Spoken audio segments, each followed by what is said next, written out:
Terceiro episódio de X-Men 97 e como essa série anda rápido, gente. Ritmo frenético, eles colocam um tanto de saga misturado ali. Claro, tem ali da saga do inferno, tá? O Senhor Sinistro, Madeline Pryor, tem muita coisa ali.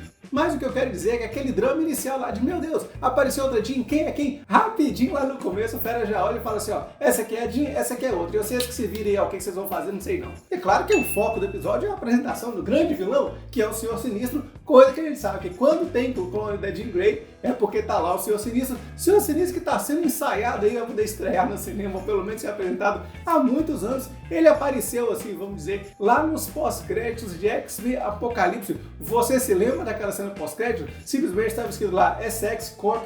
E o Essex é o nome do Senhor Sinistro, o Nathaniel Essex, portanto, já era para ele ter aparecido num outro filme, mas que ficou por isso mesmo, coisas que também não dava para esperar muito da Fox. E nesse episódio a gente teve um pouco menos de ação, mas muito easter egg, continuando com os easter eggs do Morpho, que só serve para isso, né? Ele aparece como espiral, com aquele tanto de braço no começo do episódio, e mais à frente ele tem uma participação excelente como Illyana Rasputin, a irmã de Colossus. Eu adoro aquela menina, apareceu também com o uniforme dos Novos Mutantes. Eu tô falando que vem a animação dos Novos Mutantes por aí, anota. E não só ela aparece, mas como ela aparece como Illyana normal, mas depois aparece como Filha do Inferno, uma versão boa e uma versão má da mesma personagem feminina, para espelhar mais ou menos o que estava acontecendo com a Madeline Pryor naquele momento. Inclusive na hora que vai pro inferno lá, né, que todo mundo desce, ali seria uma boa oportunidade para Illyana brilhar mesmo, mas não, ficou por isso mesmo, o Morpho largou ela pra lá. E o que não falta na Mansão Xavier é quadro na parede, haja quadro, cada quadro dá uma referência a um dos quadrinhos. E aqui apareceu a foto do casamento do Ciclope com a Jean, que é uma capa bastante famosa dos X-Men, e outra que na hora do pesadelo, na hora que o bicho tá pegando lá na mansão, aí aparece quando o Gambit entra na sala, aparece lá a vampira junto com o Magneto, os dois já estão fazendo tudo junto lá na mansão pelo jeito, né? Mas não é só o Gambit ver os dois juntos, mas ele enxerga os dois numa terra selvagem, que é exatamente a época dos quadrinhos que a vampira esteve com o Magneto, uma referência direta aí. E uma das coisas que essa série segue a animação dos anos 90 é a fidelidade aos quadrinhos. É claro, não é ipsis literis, não é tintim por tintim tudo, mas você pega o grosso, a essência, é basicamente a mesma. Tanto que aqui a gente teve uma nova Jean Grey, feita pelo Sinistro, e nos quadrinhos também tínhamos a Jean Grey feita pelo Sinistro. Acontece que o Sinistro queria uma Jean Grey nova pra ele, né, pra fazer um filho com o Ciclope, e ele queria pegar esse filho aí, que é o Cable, né. Mas por que ninguém avisou pra ele que se ele pode criar uma Jean Grey, cria outro Ciclope também e faz os dois fazer filho, que aí resolve os dois pra lá e não mexe com X-Men. Mas se ele fizesse isso, não tinha quadrinhos e também não tinha episódio. E falando em filho de Jean e Ciclope, a gente vê que o menino foi infectado com um vírus tecno-orgânico e eles tentam mandar o menino pro futuro pra ele ser curado. Mas como o Cable a gente sabe que tá com o vírus tecno-orgânico até hoje, quer dizer, não resolveu, não teve cura. Se fosse curado também, não tinha trama, não tinha treta.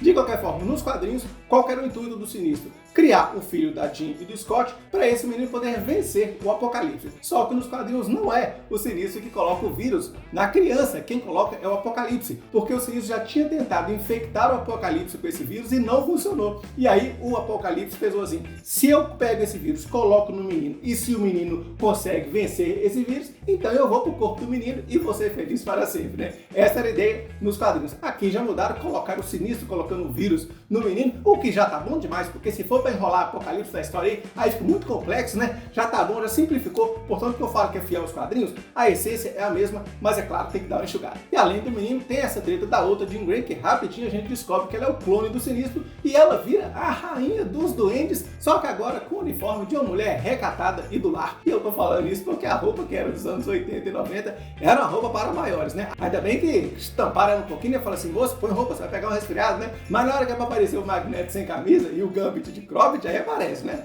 Só sei que essas cenas aí da Rainha dos Doentes ficam muito parecidas com a Feiticeira Escarlate, é quando acontecem as cenas de ação nesse episódio. Duas cenas interessantes, uma ela contra o Magneto, né? O Magneto consegue manipular o metal e tal, mas ela fala, eu manipulo o metal e os cacos de vidro também. E corta o Magneto todo, uma cena interessante, muito embora o poder do Magneto nem seja simplesmente, tudo bem, ele consegue manipular os metais.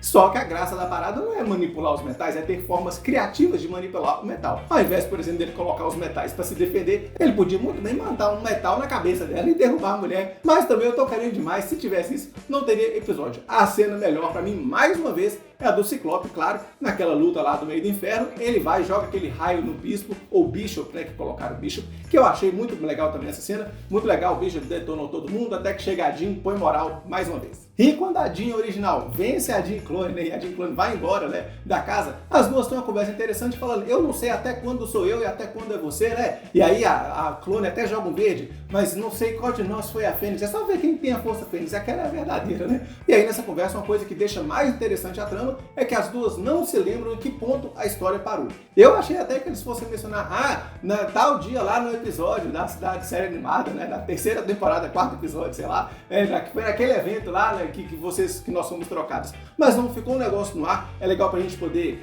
ficar divagando ali quando será que uma viveu aquele tempo lá e quando foi a outra. De qualquer forma, a gente não sabe quando que a Madeline Pryor vai voltar. Aliás, falando em Madeline Pryor, só na última cena a mulher fala me chama de Madeline Pryor, né? Quer dizer, quando chegou nesse ponto que eu falei assim, eles vão mexer nem com isso, não vão deixar assim a outra Jean, o clone da Jean, e deixa a mulher embora pra lá. Mas não, só no finalzinho que ela fala que é Madeline Pryor. E como tem que levar o bebê para ser curado no futuro, quem que vai levar o bebê? O Bispo, que como não teve explicação nenhuma por que ele entrou na equipe, né? Já que se passou um ano desde o final da última temporada, de lá pra cá entrou o Bispo e ninguém explicou por que ele tá na equipe. Ou seja, a função do Bispo é agora exatamente voltar pro futuro e levar o menino de volta lá e tentar ser curado lá. E ele fala que vai levar para uma pessoa que sabe tudo de invenção, né? Que vai fazer acontecer. E esse rapaz se chama Ford, que o poder dele é exatamente inventar coisas e enxergar tecnologia. E aí, esse Ford é o mesmo Ford que agora, nos tempos de hoje, aparece lá para conversar com a Tempestade, falando que pode dar um jeito de curar ela. Ele sabe muito bem quem ela é e chega lá falando, eu queria que alguém controlasse o tempo.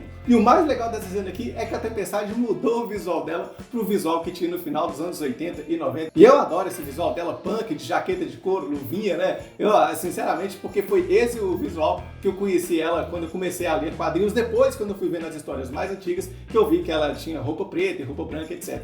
E tem mais uma coisa importante também, que nos quadrinhos, a Tempestade e o Ford já se juntaram, já viraram casalzinho, né? Portanto, sementinha está plantada. Não sei se eles vão desenvolver isso no futuro da série. Comenta aqui qual foi a cena que você gostou mais e o que você acha que vai acontecer com a sua Jean. Ela volta ou não? Um grande abraço e até mais.